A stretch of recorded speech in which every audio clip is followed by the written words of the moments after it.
さあ、おいでおいで。始まるよ。ほら、そこの君もそんな遠くで見てないで。不思議で楽しい人形劇の始まり。仲良し村の8人の仲間たち。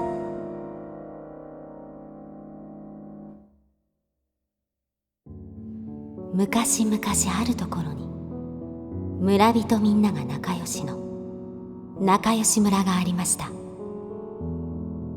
仲良し村の8人の村人は貧しい暮らしをしていましたが、それでも8人はみんなで助け合い、平和に毎日をそれは楽しく暮らしていたのです。ところがそんなある日のことでした。8人のうち特にみんなから好かれていた一番特別な子が突然村からいなくなってしまったのです。さあ大変です。すぐに村中が大騒ぎになりました。みんなは必死にその子を探しましたが、どこをどれだけ探しても見つかりませんでした。どこへ行ってしまったんだろう。みんな途方に暮れました。その時です。8人の中でも一番よく物に気づく男の子が村の桃の木に不思議な穴が開いていることに気づいたのです。きっとあの子はここに入っていたに違いない。そうだ、きっとそうだ。こうしちゃいられない。追いかけよう。みんなその中へと入ってみることにしました。木の中は狭く暗い洞窟のようでした。どこまでも続いていくようです。つっかえ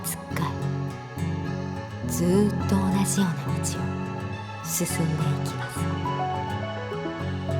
それでもみんなあの子を探すために一生懸命進んでいくのでした。そうしてどれほどの時間が経ったでしょうか。あ、出口だ。一番先を行っていた一番幼い男の子が声を上げました。洞窟を抜けると辺りには不思議な景色が広がっていました。ここはどこだろう。みんな不思議に思いました。見たことのない空、見たことのない草木、見たことのない山々、見たことのない小鳥や動物たちがいたのです。そんな不思議な世界に見惚れていると、一番好奇心旺盛な男の子が声を上げました。おい、あっちに何か見えるぞ。大きな屋敷だ。それは古く、しかし立派なお屋敷でした。近づいてみると、玄関の前に小さな靴が一つ落ちていました。あの子の靴でした。恐る恐る扉に手をかけます。扉はゆっくりと開きました。お屋敷の玄関には誰もいませんでした。おい、誰かいませんか。一番賢い男の子が声を上げます。けれど返事はありませんでした。けれどこのお屋敷の中にきっとあの子はいるに違いないのです。みんなこのお屋敷を探そうと思い立ちました。その時です。あれ、なんだろうこの匂い。みんなどこからかおいしそうな匂いがしてきていることに気づきました。匂いの先をたどると、そこは大きな食堂でした。食堂の大きなテーブルには8人分の食事が並べられていたのです。お皿には湯気を立てるおいしそうなベーコンエッグ、そしてコーヒー。みんなお腹が空いていることに気づきました。僕たちは8人、そして食事も8人分。ちょうどいい。ここでご飯を食べていこうじゃないか。一番大人びた男の子がそう言うと、みんな席について料理を食べ始めました。けれど一人だけ料理を食べなかった男の子がいました。その子はとても臆病で、みんながなんだかいけないことをしているような気がしたからです。それで男の子は食堂から出て行ってしまいました。でもやっぱり男の子は怖がりでした。お屋敷の中を一人で探すことはできずに、少ししてからやっぱり食堂へと戻っていくことにしたのです。ところが食堂の中には誰もいませんでした。食事をしていたみんなはいません。料理もありません。おい、誰かいませんか？たまらず男の子は声を上げました。そうすると小さな声が聞こえてきたのです。やあ、こんにちは。僕はね、とっても愉快なピエロさ。小さなピエロがテーブルの上に立っていました。片足が裸足の不思議なピエロです。あなたは誰？みんなはどこに行ったの？と男の子は聞きました。だから僕はピエロ、一番愉快なピエロさ。ねえねえ、ご飯はどうだった？美味しかったかな？君たちのために用意したんだよ。男の子はどう返事をしていいのかわからず困ってしまいました。なに、どうしたの？まさか食べてないのかい？そんなことないよ。美味しかったよ。慌てて男の子はそう返しました。そうなんだ。ねえねえ、ここはとっても素敵なとこだろ？ずっとここで楽しく暮らそうよ。あの子もみんなもどこに行ってしまったんだろ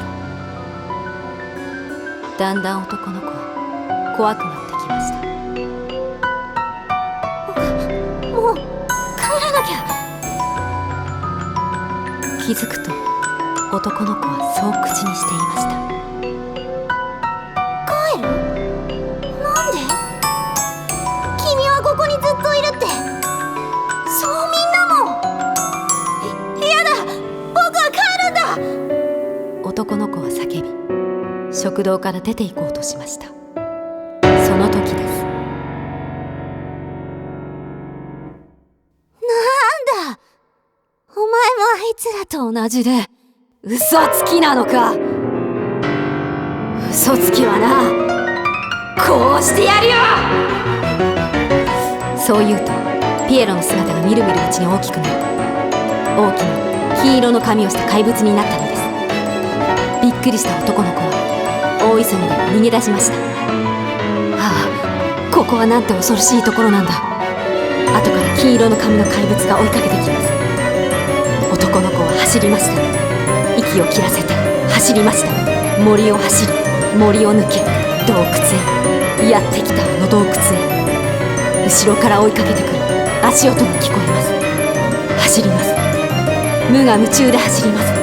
恐ろしいうなり声が聞こえます。目を閉じて走りました。どこかも分からず真っ暗な道をただただ走っていきました。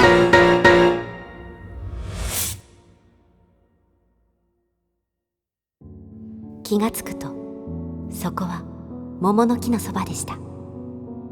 あれは夢だったのか。男の子はそう思いました。桃の木には穴なんてなかったのです。男の子はみんなを探しました。けれど誰一人見つかりませんでした。男の子が途方に暮れていたその時です。ねえ、どうしたの？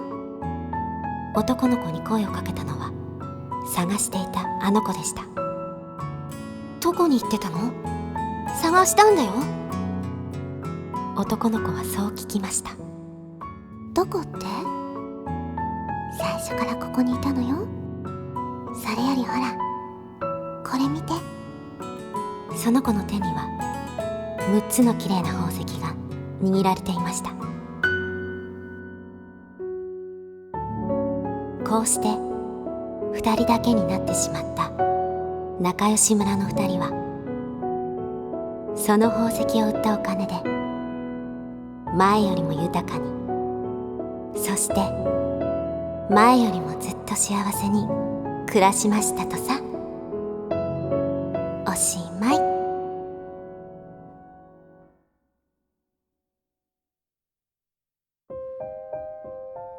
はい、お話はこれでおしまい。